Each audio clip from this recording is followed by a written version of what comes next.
జై హో.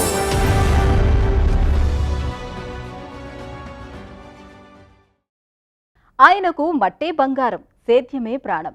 60 ఏళ్లుగా అదే లోకం. దక్షిణ కన్నడ జిల్లా మితబాగిలు గ్రామంలో అన్నదాత బీకే దేవరావు వరి విత్తన సంరక్షణకే జీవితాన్ని వెచ్చించారు. పరమాన్నం వండినా, పలావు అన్నం పెట్టినా చుట్టుపక్కల జిల్లాల్లో ఆయనిచ్చిన పరిజ్ఞానంతో పండించినవే. సంప్రదాయ ధాన్యంలో వందల రకాలను పండిస్తూ విత్తన బ్యాంకులు ఏర్పాటు చేశారు.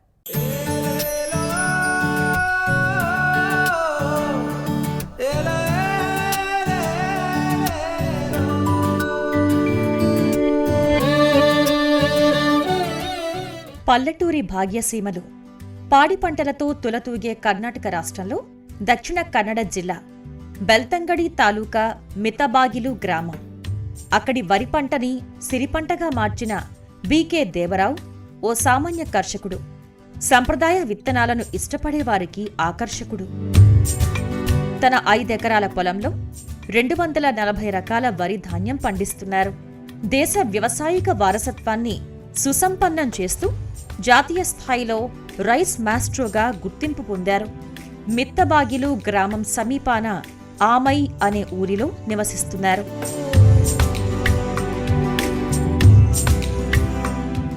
PUC ನಂದು ಮಾಡಿ ಮತ್ತೆ ಯಾವುದು ಬೇಡ ಅಂತೇಳಿ ಮತ್ತೆ 1962లో PUC తర్వాత నేను సేద్యరంగం వైపు వెళ్ళాను.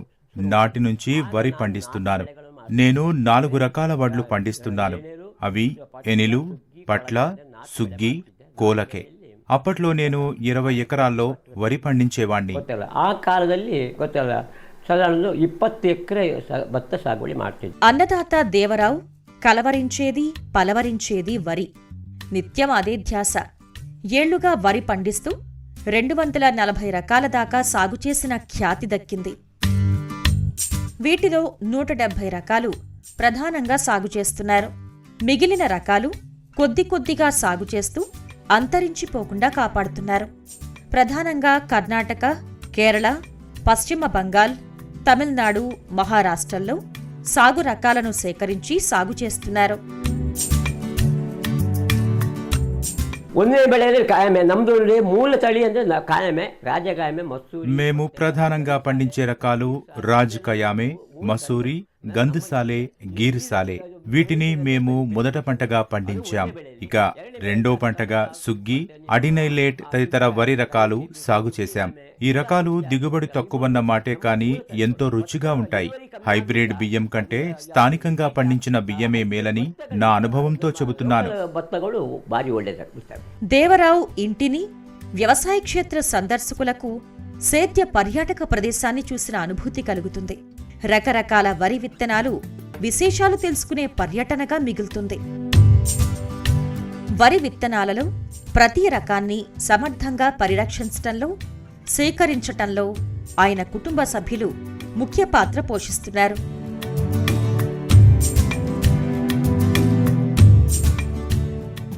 He also growing this rice since his 60 years cropping system.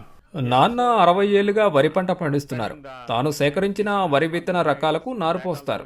ఏ విత్తనాలను ఎప్పుడు వేయాలి, ఏ నారు ఎప్పుడు నాటాలి, పండిన తర్వాత ఎప్పుడు ఆ ధాన్యం తీసుకొని విత్తనాలుగా చేయాలన్నది ఆయనకు బాగా తెలుసు. ఇది పద్ధతిగా సాగే ప్రక్రియ. కోసిన పంట నుంచి ధాన్యం తీయాలి, ఆరబెట్టి విత్తనాలుగా సిద్ధం చేయాలి. క్రమ పద్ధతిలో సాగాలి. వచ్చే 9 నెలలు వాటిని పరిరక్షించాల్సి ఉంటుంది. Final one, keeping the seed in a systematic way for the next 9 months time. ఆయన సేకరించి పరిరక్షించిన విత్తనాలలో ప్రతి రకానికి ప్రత్యేక లక్షణాలు ఉన్నాయి. ఉదాహరణకు మణిపూర్ మత్తా విత్తనాలని తీసుకుంటే నీలం లేదా నల్లని రంగులో ఉంటాయి. ఎంతో రుచిగా ఉంటాయి. గంధసాలే బియ్యంతో పాయసం చేసుకుంటారు. కలామే, చెన్నపొన్ని, అధికరాయ, నవర రకాలకు ప్రత్యేకతలు ఉన్నాయి. నవర రకం బియ్యం బాలింతలకు మంచిది అని నమ్ముతారు. రావు కుమారుడు బీకే పరమేశ్వర్ ఏ జాతి విత్తనానికి ఏ పొలం సరిపోతుందో అవగాహన కోసం మ్యాప్లు రూపొందించారు.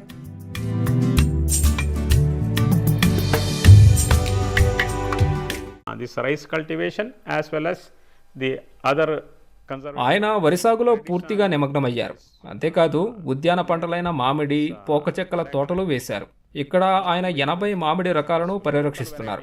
పనస పండ్లలో 15 రకాలను కాపాడుతున్నారు. varieties he conserving, and also this jackfruits is about 50 varieties he is conserving. నిబద్ధుడై పనిచేసే దేవరావు శ్రమించే తత్వం, అంకిత భావం వల్ల ఆయన్ని plant genome saviour farmers reward వరించింది. 2020-21 సంవత్సరానికి ఈ పురస్కారాన్ని రాష్ట్రపతి ద్రౌపది ముర్ము చేతుల మీదుగా అందుకున్నారు. ఆయన కృషితో స్థానిక సంప్రదాయ వరి విత్తనాలు మనుగడ సాగిస్తున్నాయి. వాటికెంతో సాంస్కృతిక ప్రాధాన్యం ఉంది. కొన్ని ప్రత్యేక వంటకాలకు వీటిని ఉపయోగిస్తారు. ಪ್ರಣಬ್ ಮುಖರ್ಜಿ ಇದ್ದದ್ದು ಆ ಕಾಲದಲ್ಲಿ ನನಗೆ ಅವರ 2017లో నాకు సృష్టి సమాన పురస్కారం లభించింది.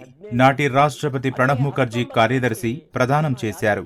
2019లో కర్ణాటక ప్రభుత్వం రాజ్యోత్సవ పురస్కారంతో సత్కరించింది. 2023లో రాష్ట్రపతి ద్రౌపది ముర్ము చేతుల మీదుగా ప్లాంట్ జీనోమ్ అవార్డు అందుకున్నాను.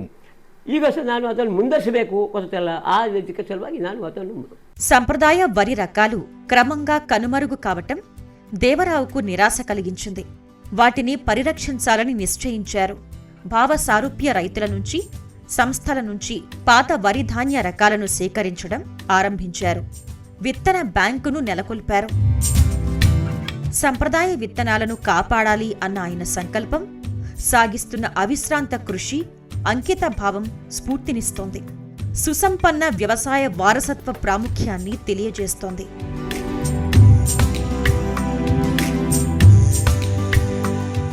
ಆಧುನಿಕದ್ದು ಅದು ನೋಡಿ. ಈಗ ಚಾಪೇಜಿಗಳು ಹಾಕಿ ಅಥವಾ ಇದರಲ್ಲಿ ಮೆಷಿನ್ ನಡುವಂಥದ್ದು. నేటి నవీన కాలపు సేద్యంలో నాట్ల నుంచి కోతలు, నూర్పిడి దాకా వరి సాగుకు యంత్రాలనే ఉపయోగిస్తున్నారు. ఇందువల్ల వరి విత్తన సంరక్షణ కష్టసాధ్యంగా మారింది. ప్రజలు స్వయంగా కోసేవారు. కూలీలు అందుబాటులో ఉంటే సంప్రదాయబద్ధంగా పండించడం మంచిది. యంత్రాలతో వరి కోతలతో 15% పంట దెబ్బతింటోంది. ಸಾಧಾರಣ ಒಂದು 15% ಮೇಲೆ ಭತ್ತ ಹಾಳಾಗಿ ಹೋಗ್ತದೆ, ಬಿದ್ದು ಹೋಗ್ತದೆ. మరిచిపోయిన మట్టి పరిమళాలను మళ్లీ ఆస్వాదించాలి. సిరులు కురిపించే సంప్రదాయ వరి రకాలను పరిరక్షించాలి. కన్నడ కర్షకుడు దేవరావు తిరుగులేని నిబద్ధత వరి సాగుకు ఆశాజ్యోతిలా భాసిస్తోంది. భావి తరాల కోసం ఈ జీవ వైవిధ్యం, అమూల్య జాతులు వృద్ధి చెందుతూనే ఉండేలా, కలలు పండేలా మార్గదర్శనం చేస్తోంది.